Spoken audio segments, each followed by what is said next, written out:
నమస్తే. మొత్తానికి London, America ఇవంతా ఒక ఎడ్యుకేషన్ టూరు. ఇక్కడ వచ్చేసి మేధావి వర్గాన్ని, యూనివర్సిటీ విద్యార్థులను కలిసి మేము స్టడీ చేసి వచ్చేసి ఆ కార్యక్రమాలన్నీ తెలంగాణ లోపల మేము ఇంప్లిమెంట్ చేసేసి ఒక యువతను మొత్తం కూడా మేము ఉద్ధరిస్తామనేటువంటి కోణాన్ని ప్రచారం చేసుకొని ప్రగల్భాలవృత్తి దాదాపు 20-30 మంది మార్బలాన్ని వేసుకొని రేవంత్ రెడ్డి గారి కుటుంబము లండన్కి వచ్చారు. అక్కడి నుంచి మన అమెరికాకు రావాల్సి ఉండే.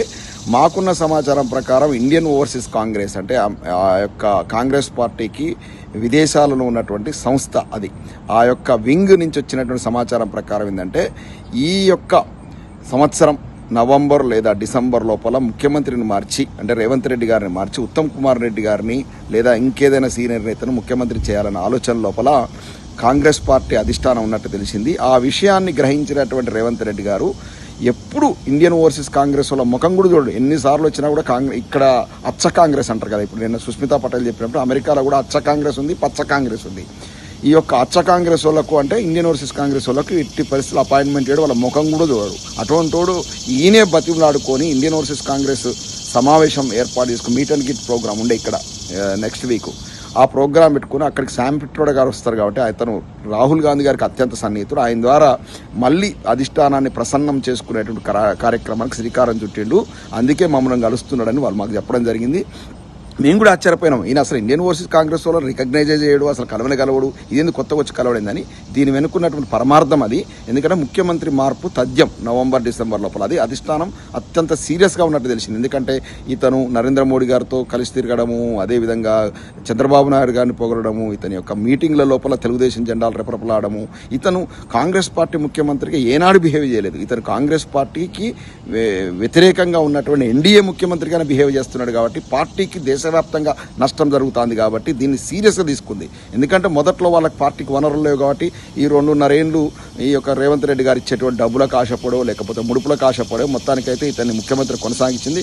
ఇక ఏమాత్రం ఉపేక్షించినా కూడా భారతదేశం మొత్తం కూడా ఈ యొక్క తెలంగాణలో రేవంత్ రెడ్డి గారు చేస్తున్నటువంటి ఎన్డీఏ అనుకూల విధానాలు ఏవైతే ఉన్నాయో అవి ఆ యొక్క పార్టీ యొక్క పుట్టిముంచుతుందని గ్రహించినటువంటి అధిష్టానం నెమ్మదిగా తెలంగాణలో ఉన్నటువంటి కాంగ్రెస్ పార్టీ నాయకులను రేవంత్ రెడ్డి గారికి వ్యతిరేకంగా గలం విప్పమని చెప్పింది.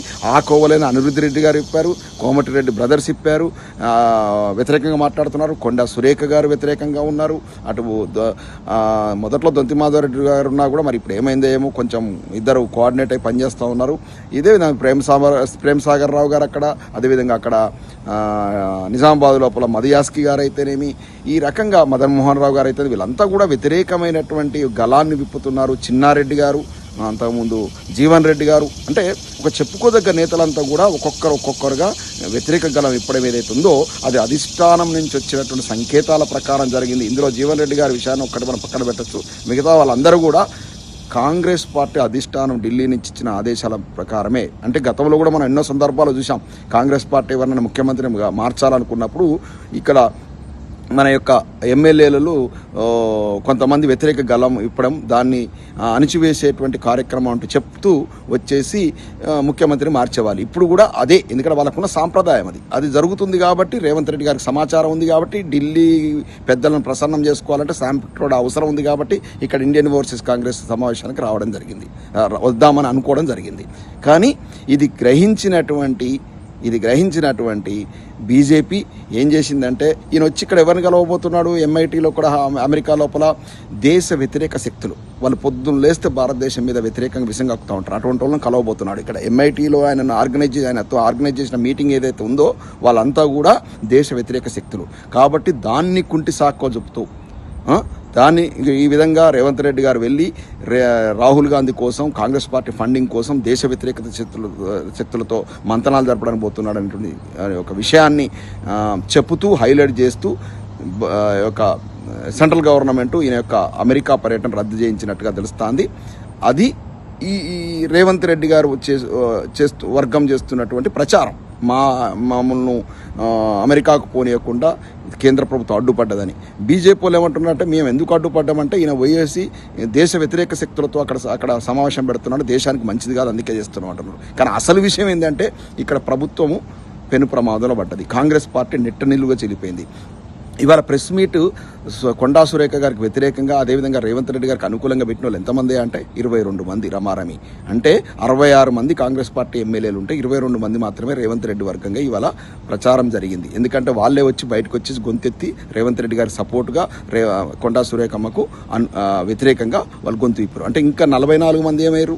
44 మంది ఎందుకు సైలెంట్గా ఉన్నారు? మొత్తం క్యాబినెట్ అంతా ఎందుకు సైలెంట్గా ఉందంటే వాళ్ళంతా కూడా ఏఐసిసికి అనుకూలంగా రేవంత్ రెడ్డి గారికి వ్యతిరేకంగా సైలెంట్ అయిపోయారు. అంటే పార్టీలో 2/3 వచ్చేసి రేవంత్ రెడ్డి గారికి వ్యతిరేకంగా ఉంది, 1/3 మాత్రమే మన రేవంత్ రెడ్డి గారికి ఇవాళ అనుకూలమైన వ్యాఖ్యలు చేశారు. వాళ్ళు కూడా ఎంతమంది ఉంటారనేది కేవలం ఇది మనం కొండా సుస్మిత పటేల్ వ్యాఖ్యల మీద మాత్రం వాళ్ళు వ్యాఖ్యలు చేశారు. వాళ్ళలో కూడా చాలామంది రేపు అధిష్టానం మాట కాదనకుండా అధిష్టానం ఏం చెప్తే అది వినే పరిస్థితి. కాబట్టి ఇవన్నీ మనం పరిగణలో తీసుకుంటే అంటే ఇవాళ మనకు నెంబర్ తెలిపింది రేవంత్ రెడ్డి గారికి ఎంతమంది అనుకూలంగా వచ్చే ఉంది, ఎంతమంది వ్యతిరేకులు అనేది ఖచ్చితంగా తెలుసు. అనుకూలంగా ఉన్న వాళ్ళందరూ వాళ్ళు 22 మంది ఉంటారని గ్యారంటీ ఏం లేదు, కానీ వ్యతిరేకులు మాత్రం 44 మంది ఉన్నట్టుగా తెలుస్తూ ఉంది.